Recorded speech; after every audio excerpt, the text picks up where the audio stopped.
All right, let's dive right into this explainer. Today, we're unpacking a really fascinating historical and biblical narrative that, quite frankly, completely radically redefines our whole understanding of what true bravery actually is. We're looking at a text that centers on a figure who usually flies way under the radar, Joseph of Arimathea. Usually when we think of heroes, we picture them confidently leading the charge at the very beginning of a battle, right? Like the odds are good, the energy is high. But the source material we're exploring today takes that entire concept and just flips it on its head. It asks us to seriously consider what happens when the battle already looks completely, utterly lost. So the text immediately challenges us to rethink courage by setting up this really stark contrast. Think about ordinary courage for a second. This is the kind of bravery that shines when the odds are in your favor, when victory feels totally possible, and crucially, when the crowd is actively cheering you on. It's the easy kind of bravery, right? But contrast that with rare courage. The text argues that the absolute rarest kind of courage only shows up after the battle seems completely lost. We're talking about when hope has just vanished, everyone else has packed up and walked away, and standing up for what's right is going to come at the absolute highest possible cost. Now, to really grasp the weight of this story, we have to put ourselves in the bleak, chaotic context of Good Friday. I mean, talk about a rapid collapse. The timeline of this single day is just devastating. Just days prior, you've got massive crowds cheering, waving palm branches, right? And then, in the span of just hours, those expectations are shattered. By the morning, religious and Roman leaders have completely condemned the movement. By the afternoon, the closest followers are hiding in absolute terror. And by evening, all hope is literally being buried. The teacher is dead, the miracle worker is gone, and to the entire world, the movement is just completely finished. And the sheer terror of that day caused even the loudest, most dedicated supporters to just flee. Think about Peter, the guy who swore he'd never leave. He denied even knowing Jesus 3 times. Most of the other disciples, they totally vanished into hiding.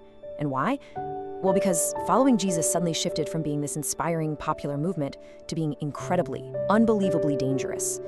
Any association with a condemned man now carried an enormous, life-threatening risk. So if there was ever a purely logical moment to quietly distance yourself and walk away, the text points out that this was undoubtedly it. But right here, exactly when the story seems to hit a complete dead end, we get introduced to our unexpected protagonist. When everyone else gave up, one man stepped forward. It's such a massive pivot in the narrative. At the exact second the boldest, most vocal disciples ran away in fear, this previously hidden figure just emerges right out of the shadows and takes center stage. So we have to ask, who exactly is this guy? Well, the crucial point here is that Joseph of Arimathea had literally everything to lose. He wasn't just some random bystander. He was an incredibly wealthy, highly respected member of the Jewish council. That's basically the ancient equivalent of a Supreme Court, and it's the exact same body that had just condemned Jesus. So he's got significant influence, massive social standing. And up until this very moment, the text tells us he'd been a secret disciple. He had kept his faith completely under wraps out of a very real fear of losing his position, facing brutal rejection from his powerful colleagues, or, maybe just convincing himself that a safer opportunity to speak up would come along eventually. And that brings us to this incredibly powerful turning point in the text. Sometimes faith begins where comfort ends. Wow. When Jesus breathed his last, Joseph had a very clear choice to make. He could either continue protecting his flawless reputation and his comfortable, secure life, or he could finally make his faith public at the exact moment it was the most dangerous to do so.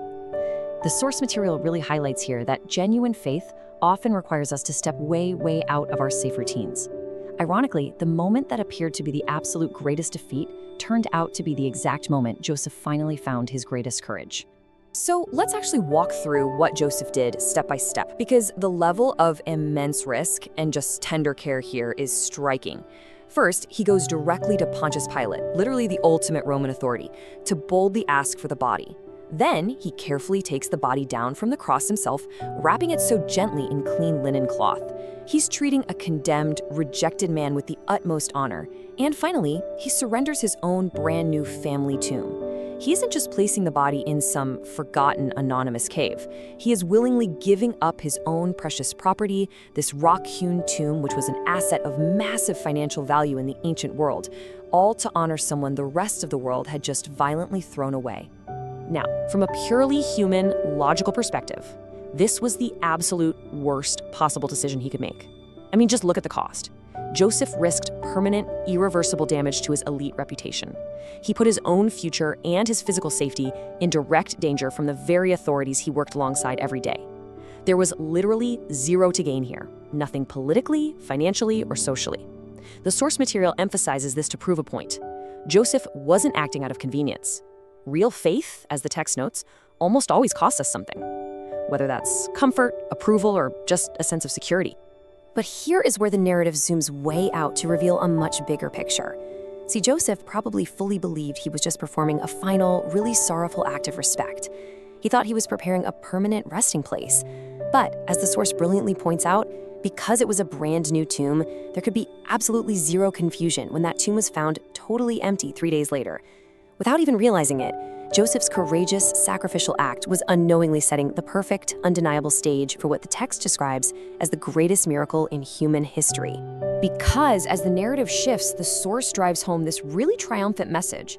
The darkness of the crucifixion was only ever a temporary chapter. You know, we so often experience a disappointment and just immediately conclude that the story has completely ended. We look at the immediate failure and we assume, well, that's final. But the core lesson the text draws from this historical account is that Friday, the day of absolute crushing defeat, was never actually the end of the story. And furthermore, Saturday was never the conclusion either. Even that heavy, painful, quiet silence of the following day was just a pause.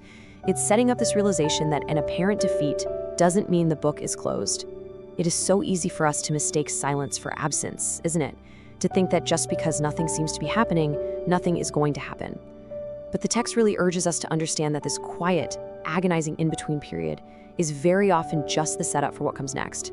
Now, the text pivots here to challenge the reader really directly, and it asks, are you standing in a Friday moment right now? It asks us to really reflect on our own lives. Are you currently facing your own season of just seemingly hopeless silence?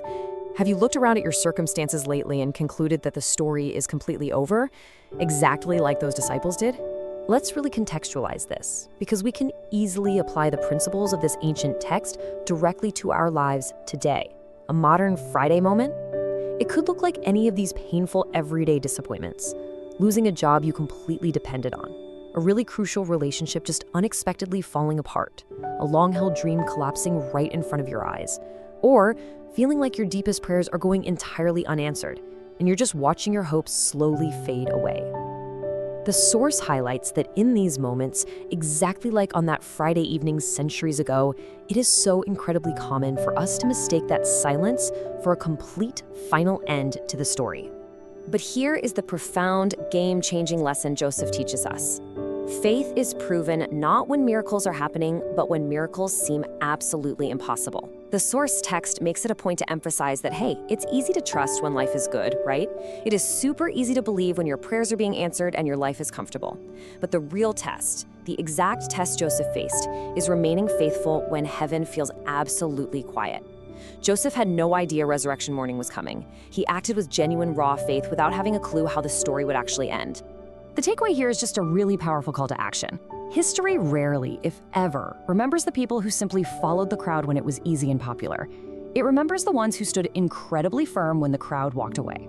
The source material reminds us that it is literally never too late to take a public stand for what is right, even if you've spent years playing it safe, and even if it feels immensely inconvenient or absolutely terrifying right now.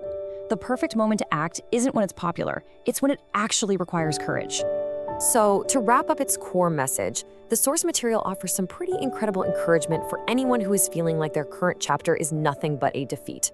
The narrative we've been analyzing suggests that a much larger plan is always in motion, and it specializes in writing entirely new chapters right after everyone else has decided to close the book. The chapter you are living in right now might not look anything like a victory, but the text assures us that your story isn't over. It may just be the exact preparation needed for something you can't even imagine yet. And I want to leave you with this final, really provocative thought from the text to chew on as we close out this explainer. Endings often become new beginnings. I encourage you to think about your own sealed tombs, those areas in your life right now where you feel like hope has just been completely buried.